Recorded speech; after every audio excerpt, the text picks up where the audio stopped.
Okay, so there's this pretty trending video online of a girl essentially complaining that the 9 to 5 structure is broken. She made one video and the internet was pretty outraged, essentially saying things like, "This new generation is weak." But just like the 9 to 5 schedule in general is crazy. Being in the office 9 to 5, like if it was remote, you get off at, Working 5 days a week, 8 hours a day is apparently too laborious for her. but like I'm not home. It takes me long to get home, and like people that drive to the office, like it doesn't, you don't get off at 5. Throughout the first video, she's mostly complaining about her commute, but makes an attempt to detail the flaws in the 9 to 5 work week schedule in the second video. I don't believe she portrayed herself perfectly in the first video.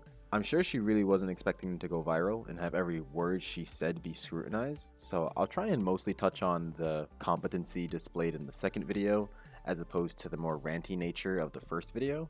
Most people have kids and animals. Imagine me leaving a dog or a kid at home from 7:30 in the morning to 7:30 at night.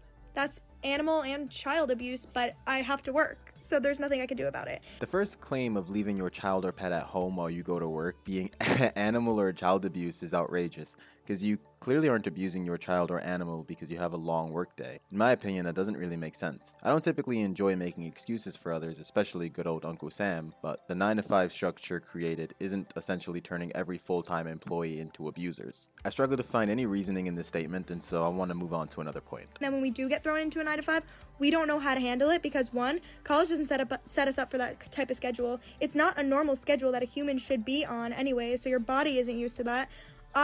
We were all in during COVID, we all had to go remote, so my high school was remote and part of my college was remote.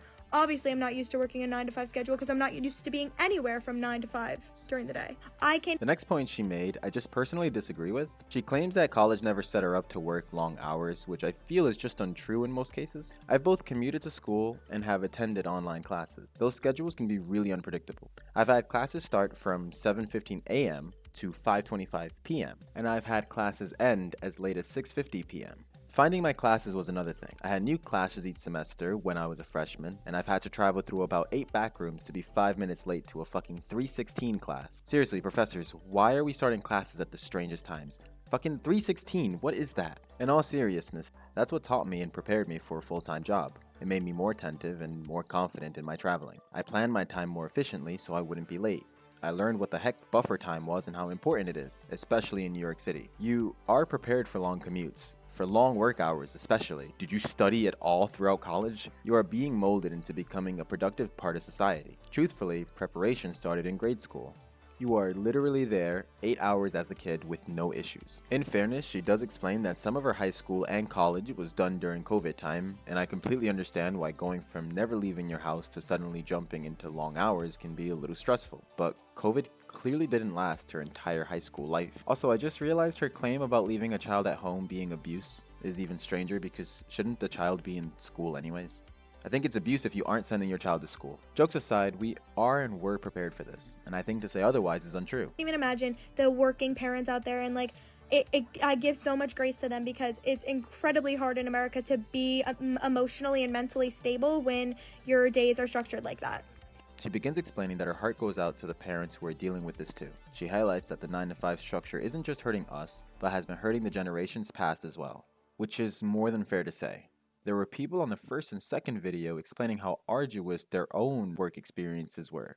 Now, I was working full-time and going to school full-time. As well as that, I worked overnight shifts and was supporting another person at about the age of 22. I felt "aw man, it's so late, the last thing I want to do is cook." I currently am still in school and commute to work from New Jersey to New York City almost every single day. I only bring that up to express that I can relate to this. Not that because that I'm doing it or have done it, that she shouldn't complain or that she has no basis. To defend her a bit more, it is more than fair to suggest that the 9 to 5 structure is a little aggressive in the US. Places like the Netherlands, for example, work very few hour work week, working just about 29 hours in an average work week. That is definitely a lot healthier than the average American work week. The workloads can be morbidly intense, especially if you work third shifts. Research suggests working overnight can lead to cancer, and researchers have nearly deemed the night shift as a carcinogen. There should be no argument that the 9 to 5 structure is harmful, but there should also be no argument that the 9 to 5 structure is too hard, because it isn't. Dedicating 8, 10, or even 12 hours of your day to providing a living for yourself shouldn't be hard. Everything you're doing is to provide a better life for yourself and the people around you. Have energy. How do you have friends? Like how do you have time to like meet like a guy. I don't know, like, how do you have time for like dating? Like, I don't have time for anything, and I'm like so stressed out. I feel as though she is having extreme FOMO because she expresses not being able to date or having time for herself. But when you jump into the workforce full time, you do sacrifice parts of your life, whether it be social life, dating life, or even personal hobbies. Some of those things will take a hit, and it can be hard to accept that. But to claim you were unprepared for it is untrue. There are a lot of things the US education system does not prepare you for, but long work hours and potentially long commutes are not one of them, at least here in New York City, and I'm sure it's similar all around the US. Another personal gripe I had is with the millennials, Gen X, and boomer communities. It's up to you guys to guide us through these difficult challenges in our lives instead of laughing and calling us, I say us because I'm also Gen Z, weak. You should provide support and advocate for us to have it better than you guys did. If I had a child, last thing I would want is for them to feel like no matter how hard they work, they feel trapped, have no time for themselves, and are too overwhelmed with work. I seen this response on Twitter, and it's hilarious but also kinda sad. The tweet reads, "After more 16 and 20-hour days than I can count, and raising kids on top of that, I look at the kids like this and think we may not need other planets. Humanity is doomed. But it's be fun to go." Now, that was a train wreck of a tweet. But they're essentially saying that they've worked so many long hours throughout their lives that the fact that we can't do it shows that we're weak and society's doomed. Listen, no person should have to go through that to make ends meet, especially raising kids on top of that. Instead of echoing that we're doomed as a society, you should acknowledge that these schedules can be tricky to manage and can quickly become overwhelming, especially without the proper support systems. You should seek to encourage the youth and not patronize them when they do reach out. It is hard to take someone seriously who is so hysterical about common problems, however. Like, so stressed out, and I'm also getting my period, so that's why I'm all emotional. But there are lessons to be taught there. For the Gen Zers, a workweek structure reform may be very far away, but instead of detailing the issues with it and discouraging our youth from work, we can instead look to inspire each other with how fulfilling dedicating your time to hard work can actually be. Appreciate the fact that we have so many means to making our commutes easier. We have our phones, Wi-Fi underground, AirPods, we always have books. There's trivia games on the MTA kiosks.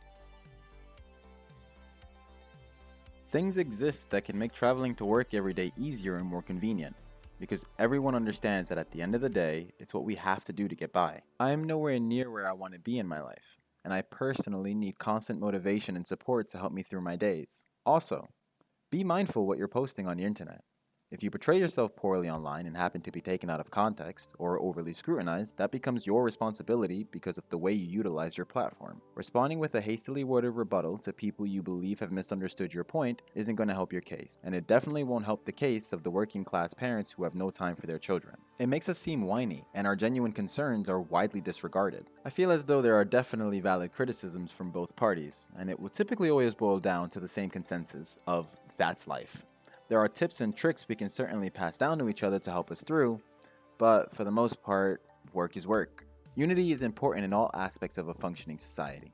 Turning on each other and putting each other down for our adversities is harmful, and truthfully, likely exactly what the US wants in order to keep us in a cycle, so there will be no reason to reform. But there's of course a lot I don't understand about this subject, and it's definitely going to take someone a lot smarter than me or you to influence anything. Please don't hesitate to provide a deeper understanding of this to help me learn more about this as well. These are just my opinions on the matter as someone who has dealt with similar circumstances. For this outro, I want to really say thank you for the reception of the last video. Whether it was the cute little cat thumbnail that kind of clickbaited you into watching it, or the King of the Hill content, which I feel like a lot of people loved, and I didn't realize, it really opened my eyes to the amount of people who really loved that show, and that was awesome. Or if anything that I said resonated with anyone, I still want to just encompass an appreciation for every single person. It really does mean a lot. Editing really isn't my strong point, and neither is really much of any of this stuff. I do put effort into it. Like, it took me like 5 or 6 hours to do the last video, even though the editing was so subpar. But I just feel like that's only something that can get better over time, or someone just does everything for me because I'm terrible at this. Either way, yeah, I really do hope to see everyone in this video as well. And please be well and have a safe weekend.